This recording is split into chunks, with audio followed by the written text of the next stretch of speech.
unring the wires and climbs up into You're gonna that fly tiny cockpit area. Nah, I think it's too old to fly. And this has what is known as a rotary I engine, think they're just showing it. which means that the cylinders spin with the propeller. Try to As stand there with the fire opposed extinguisher. to a radio engine, Oh, where the man. cylinders are stationary and the propeller spins on a crankshaft. Really? The means of controlling the roll rate on this airplane and for turning is the They are? wing warping system. That's good. It didn't have ailerons. It's powered by a mixture of castor oil and benzene or gasoline.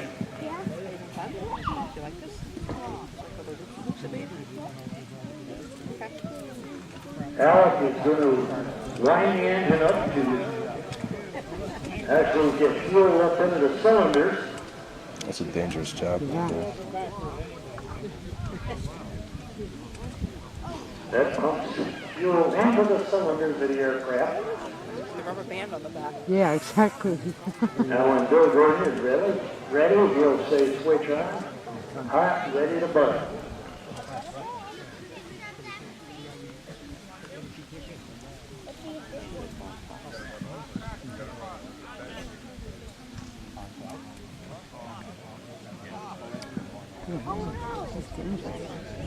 Now if the wind is just right, you get a whiff of the exhaust on this. You'll see what I mean about the fuel system. It smells like model airplane fuel. It was used as an observation aircraft and was already in service at the start of World War I. This one carries the colors of an Italian observation and artillery spotting squadron. Oh my God. And as you can see, it's running backwards. We call these Ronzoni engines. They run only when they want to. There aren't a lot of mechanics that know the workings of a rotary engine.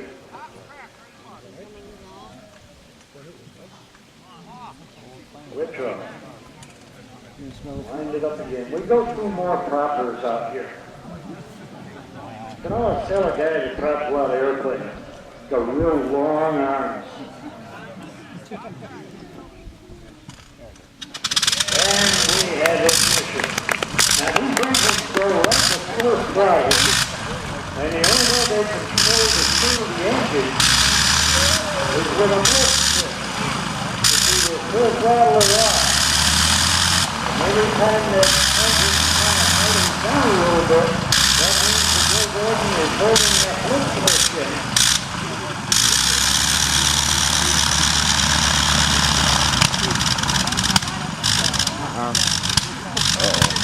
Pull the choke. Sometimes you don't want to fly on an airplane getting higher than you want to fall. In notoriously unreliable rotary engine aircraft, That guy has doors that want to take that off. Yeah. It's horrifying. Yeah. time was very successful. Later on, they built a twin engine version of this aircraft. The ground flew free. So it was the twin engine model, and there was an authentic G4 on display in the Hazy Upper Center at Dulles Airport, which is part of the Aerospace Museum in Washington, D.C. Now smell that, it wants to smell just like model airplane fuel. Now there are a lot of original parts on this airplane, the upper wing center section. And bear in mind, as I said, this uses the wing warping system instead of ailerons. Also, the twin booms going back from the landing gear to the tail section of the aircraft have blocks of wood underneath them as they rest directly on the ground.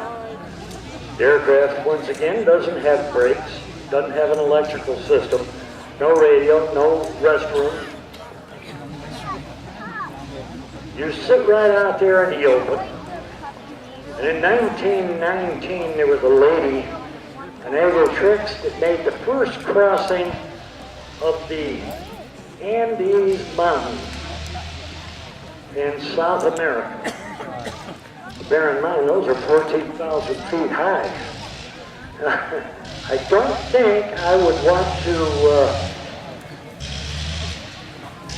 fly this thing 14,000 feet. Let's see if Bill Gordon is going to get some air underneath that landing gear. The tail's up. It's getting low. Yes, it is. He's got it Oh, here. That guy. Yeah, man. High as we have up in the trees around the rear. And it comes right back, hits that blip quick, brings it in for a beautiful landing. Of course, any landing and safely is a beautiful landing in that airplane. The French 1914 Cadron.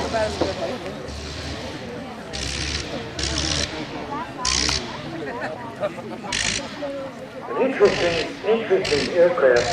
And you can see where our wing handlers, the wing runners come in handy out there to keep that airplane going straight on rollout.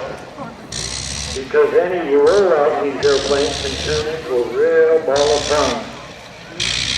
These old airplanes love the ground move. Push forward, you go down. And you'll see as he demonstrates the controls as he pulls that big yoke forward and backward. Now that canard and the elevators in the rear will move. Now as he moves his body from the right to the left, that controls the aileron system. And as he pushes that yoke forward and aft, you can see the canard and the elevators in the rear move. He also has a set of pedals, and that controls the rudder. Now these airplanes were powered by an OX-5 British engine that sat directly behind the pilot. Now there is encouraging mode right there, because in the case of a crash landing, just where the engine's going, right in your lap. It's a hard one.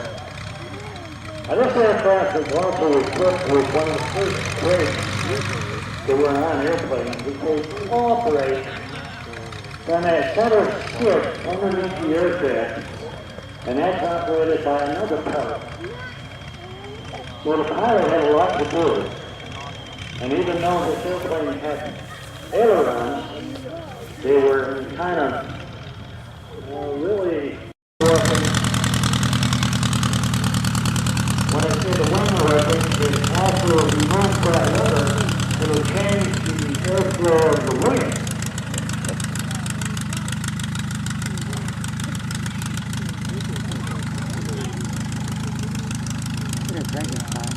Yeah, it does. It's a wild Now look. watch, the right lever controls the elevator, and then the rudder bar controls the rudder on the aircraft. That is wing working at its best. And that's how the airplane would control the roll of the aircraft.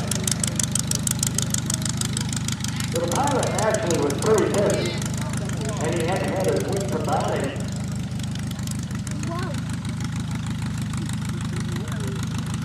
It's a very interesting airplane, and Chris Berthold does a good job of it. I understand that Chris was with the aircraft down in New Jersey. Thank you, Chris. Yeah.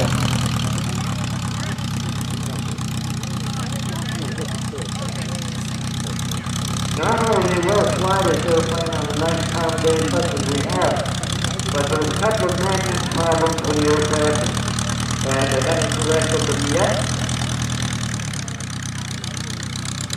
We deal with a very limited number of volunteer people out here, and they'll work as a team still in the maintenance shop, just keeping all this stuff flying. Everything has to be handled at the beginning of the season, and all the little pilot stripes have to be taken care of, and it takes time and money.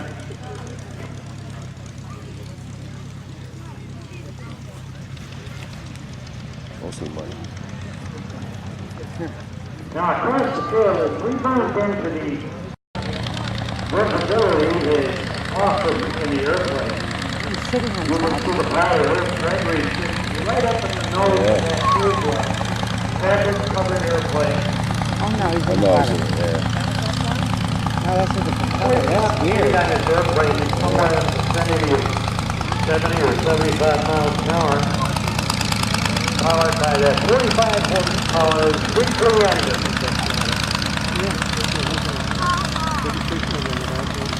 It has conventional gear on it. I believe this airplane does have brakes, although they are it's the minimum amount of braking power in this airplane. The airplane sold for about $1,300 or $1,400 in the 1930s. But this was running the takeoff roll right here on the left side is Herb Gregory in 1931. Quincy Philip Jr. does have an airplane. Drops that power just a little bit. Brings it right into a nice three-point landing. He adds a little power as he goes over to the edge. He's back off on the power and he heads into his rollout going right up that hill. Runs the natural braking of the road to slow the aircraft down and turn it around.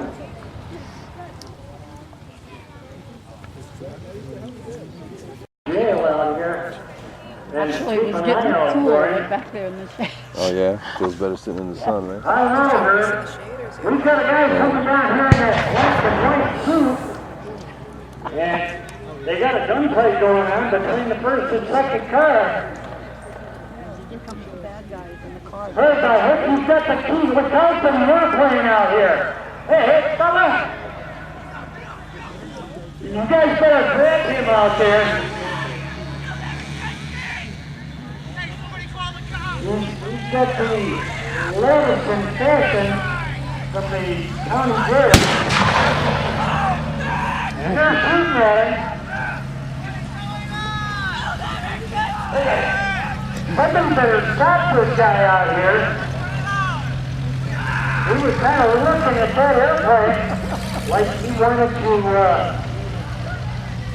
maybe jump in it and take off. Yeah, he's got the latest fashion in jail wear. Yep, that looks like your outfit. Don't let him get that airplane out there. No. Not the airplane. No, grab him. Don't let him get in that airplane. They're going to grab him. Get some handcuffs on this guy. Get him in the back of that car. Chain him up in there. Throw that down at it. Oh no, they're throwing a hand grenade, a big one. Back and forth over here. Here he comes. No, don't put him in my office. Don't put him in my office in there. Well, they got him in the car. Uh-oh. They're in my office.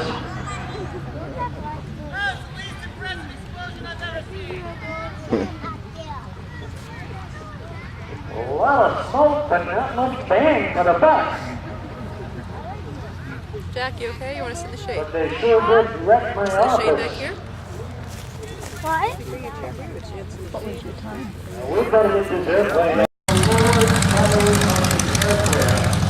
So that if they put it into the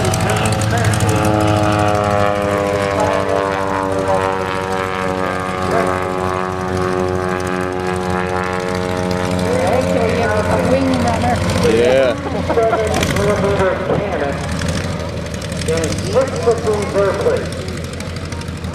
And goes down there. Do a lot of running in it. Yeah. One time. All the way down back. But ran more than I did today. German aircraft You did your running shot good. out of that 37 millimeter cannon.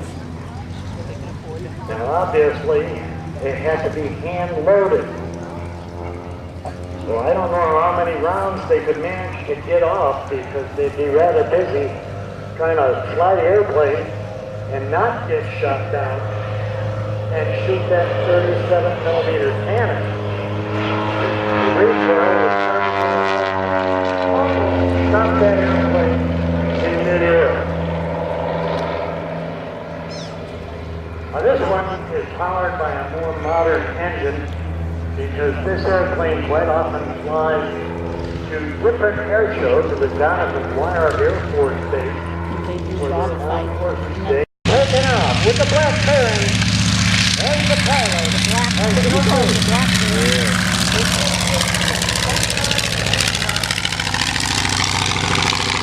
He's the bad guy.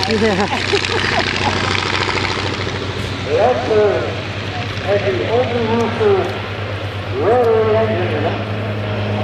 Although this one has a reliability.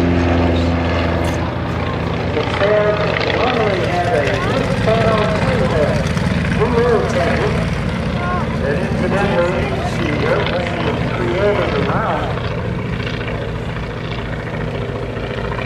Roy Back is the designer of the set.